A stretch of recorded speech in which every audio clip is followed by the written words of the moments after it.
ಆಕಾಶವಾಣಿ ಮಡಿಕೇರಿ.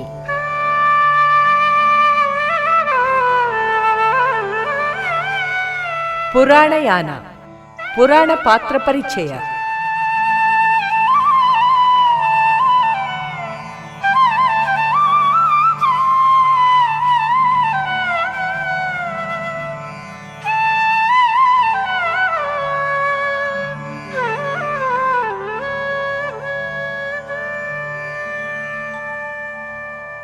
ಎಲ್ಲ ಶ್ರೋತೃಗಳಿಗೂ ನಮಸ್ಕಾರ. ಪುರಾಣಯಾನದ ಇಂದಿನ ಪಾತ್ರ ದಶರಥ. ತ್ರೇತಾಯುಗದ ಆರ್ಯ ಕ್ಷತ್ರಿಯ ರಾಜಮನೆತನಗಳಲ್ಲಿ ಶ್ರೇಷ್ಠವಾದ ಒಂದು ಮನೆತನದ ರಾಜ ದಶರಥ ರಾಮಾಯಣದ ಒಂದು ಮುಖ್ಯ ಪಾತ್ರ ಕೂಡ.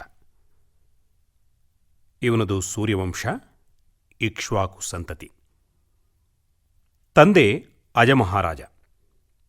ಈತನ ದೇಶದ ಹೆಸರು ಕೋಸಲ, ಅಯೋಧ್ಯೆ ರಾಜಧಾನಿ. ದಶರಥ ಪ್ರಜಾಪರಿಪಾಲನೆಯಲ್ಲಿ ಧರ್ಮಶೀಲ. 8 ಮಂದಿ ಪ್ರಧಾನರು, ದೃಷ್ಟಿ, ಜಯಂತ, ವಿಜಯ, ಸುರಾಷ್ಟ್ರ, ರಾಷ್ಟ್ರವರ್ಧನ, ಅಶೋಕ, ಮಂತ್ರಪಾಲ ಮತ್ತು ಸುಮಂತ್ರ. ಸುಮಂತ್ರ ಇವರಲ್ಲಿ ಪ್ರಮುಖ. ಇವನು ಸಾರಥ್ಯವನ್ನೂ ನಡೆಸ್ತಾ ಇದ್ದ. ವಸಿಷ್ಠ, ವಾಮದೇವ ಇಬ್ಬರು ರಾಜಪುರೋಹಿತರು.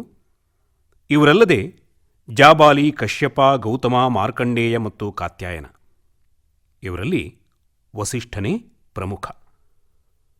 ದಶರಥನಿಗೆ 3 ಪತ್ನಿಯರು.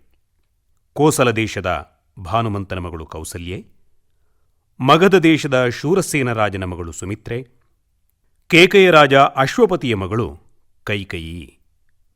ಇವರಲ್ಲದೆ 350 ಮಂದಿ ಇತರ ಪತ್ನಿಯರೂ ಇದ್ದರು. ಇವರಲ್ಲಿ ಒಬ್ಬಾಕೆಗೆ ಹುಟ್ಟಿದ ಹೆಣ್ಣುಮಗಳು ಶಾಂತ. ಮಗಳು ಶಾಂತಾಳನ್ನು ದಶರಥ ಅಂಗದೇಶದ ರೋಮಪಾದ ರಾಜನಿಗೆ ದತ್ತುಪುತ್ರಿಯಾಗಿ ಕೊಟ್ಟ. ಶಾಂತಾದೇವಿಯ ಪತಿ ಋಷ್ಯಶೃಂಗ ಮಹರ್ಷಿ. ವೃದ್ಧಾಪ್ಯ ಅಡಸಿದರೂ ದಶರಥನಿಗೆ ಮಕ್ಕಳಾಗಲಿಲ್ಲ. ಮಂತ್ರಿ ಪುರೋಹಿತರ ಅಭಿಪ್ರಾಯದಂತೆ ಋಷ್ಯಶೃಂಗ ಮಹರ್ಷಿಯನ್ನು ಕರೆಸಿ ಪುತ್ರಕಾಮೇಷ್ಟಿ ಯಾಗ ನಡೆಸಿದ. ಯಜ್ಞ ಮಧ್ಯದಲ್ಲಿ ಪ್ರಾಜಾಪತ್ಯ ಪುರುಷ ಕಾಣಿಸಿ ದೇವನಿರ್ಮಿತ ಪಾಯಸವನ್ನು ಕರುಣಿಸಿದ. ಇದರಲ್ಲಿ ಅರ್ಧವನ್ನು ದಶರಥ ಕೌಸಲ್ಯಗೆ ಕೊಟ್ಟ. ಉಳಿದುದರಲ್ಲಿ ಅರ್ಧವನ್ನು ಸುಮಿತ್ರೆಗೆ ನೀಡಿದ. ಮಿಕ್ಕುದರಲ್ಲಿ ಅರ್ಧ ಕೈಕೆಗೆ, ಮತ್ತೆ ಅರ್ಧವನ್ನು ಸುಮಿತ್ರೆಗೆ ಕೊಟ್ಟ. ದಶರಥನ ಆಶೆ ಈಡೇರಿತು. ಕೌಸಲ್ಯೆ ಶ್ರೀರಾಮನಿಗೆ ಜನ್ಮ ನೀಡಿದ್ಲು. ಮರುಕ್ಷಣದಲ್ಲೇ ಕೈಕೆ ಭರತನನ್ನು ಹೆತ್ತಳು. 2 ಬಾರಿ ಪಾಯಸ ಸೇವಿಸಿದ ಸುಮಿತ್ರೆ ಲಕ್ಷ್ಮಣ, ಶತ್ರುಘ್ನರನ್ನು ಹೆತ್ತಳು. ಅಯೋಧ್ಯೆ ಆನಂದದ ಆಗರವಾಯಿತು. ದಶರಥ 4 ಮಕ್ಕಳಿಗೂ ವಸಿಷ್ಠರಿಂದ ವಿದ್ಯಾಭ್ಯಾಸವನ್ನು ಮಾಡಿಸಿದ. ಒಂದು ದಿನ ವಿಶ್ವಾಮಿತ್ರ ಮಹರ್ಷಿ ಬಂದು, ತಾನು ಯಜ್ಞದೀಕ್ಷಿತನಾಗಿದ್ದು ತಾಟಕೆ ಎಂಬ ರಾಕ್ಷಸಿಯ ಮಕ್ಕಳಾದ ಮಾರೀಚ, ಸುಬಾಹು ಇವರಿಂದ ತೊಂದರೆಯನ್ನು ಅನುಭವಿಸುತ್ತಿದ್ದೇನೆ, ರಾಮನನ್ನು ನನ್ನೊಡನೆ ಕಳುಹು ಎಂದು ದಶರಥನನ್ನು ಕೇಳುತ್ತಾನೆ. ರಾಮನನ್ನೂ ದಶರಥ ಎಂದೂ ಬಿಟ್ಟಿರಲಾರ.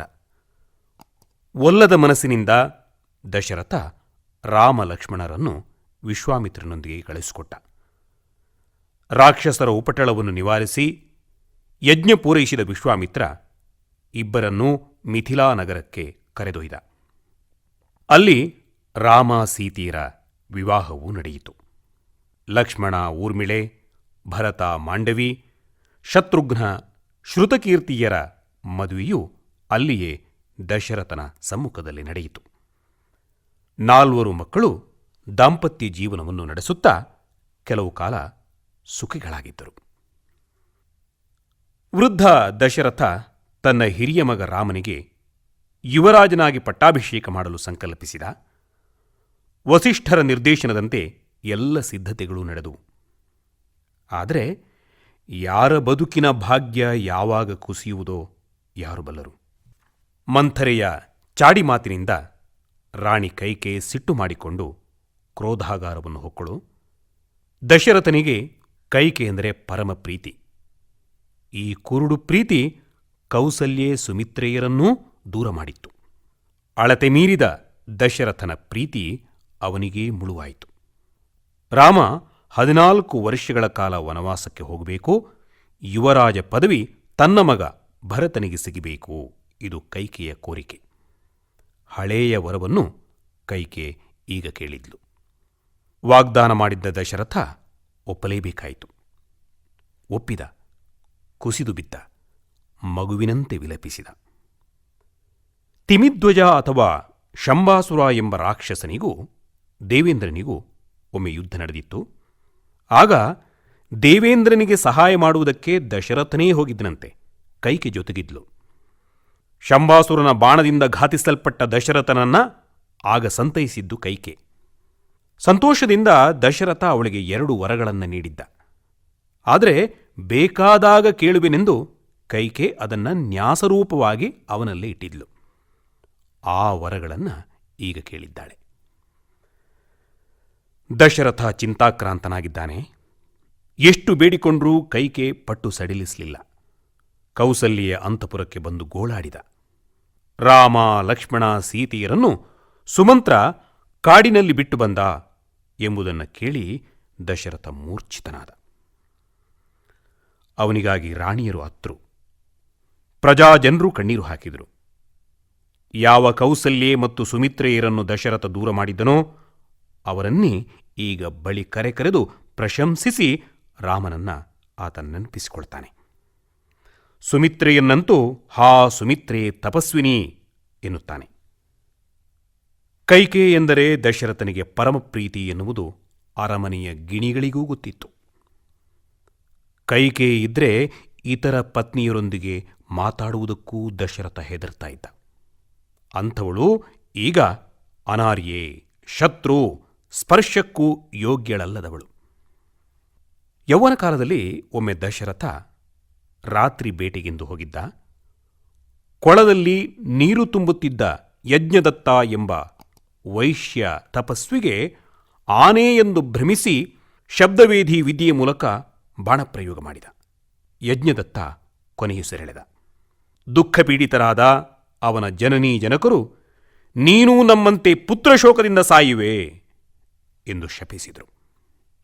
ಯೌವನದ ಆ ಘಟನೆಯನ್ನು ಈಗ ದಶರಥ ಕೌಸಲ್ಯಗೆ ಹೇಳುತ್ತಾನೆ.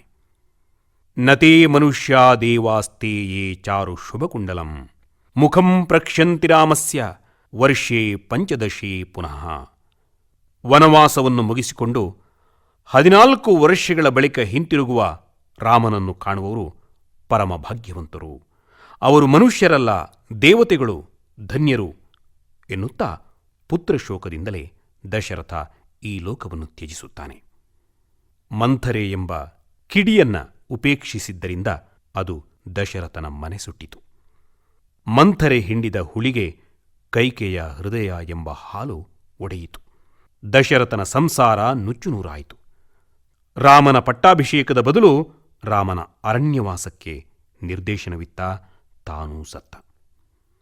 ದುಡುಕು ಬುದ್ಧಿಯಿಂದಾಗಿ ದಶರಥನ ಪಾಲಿಗೆ ದುರ್ವಿಧಿಯನ್ನು ಮೈಗೆಳೆದುಕೊಂಡಂತಾಯಿತು.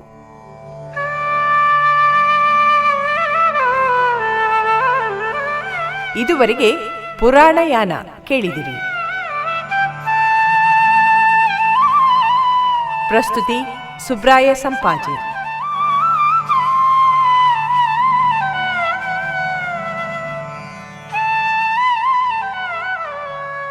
ಈ ಕಾರ್ಯಕ್ರಮ ಆಕಾಶವಾಣಿ ಮಡಿಕೇರಿ ಕೇಂದ್ರದಿಂದ ಮೂಡಿಬಂತು.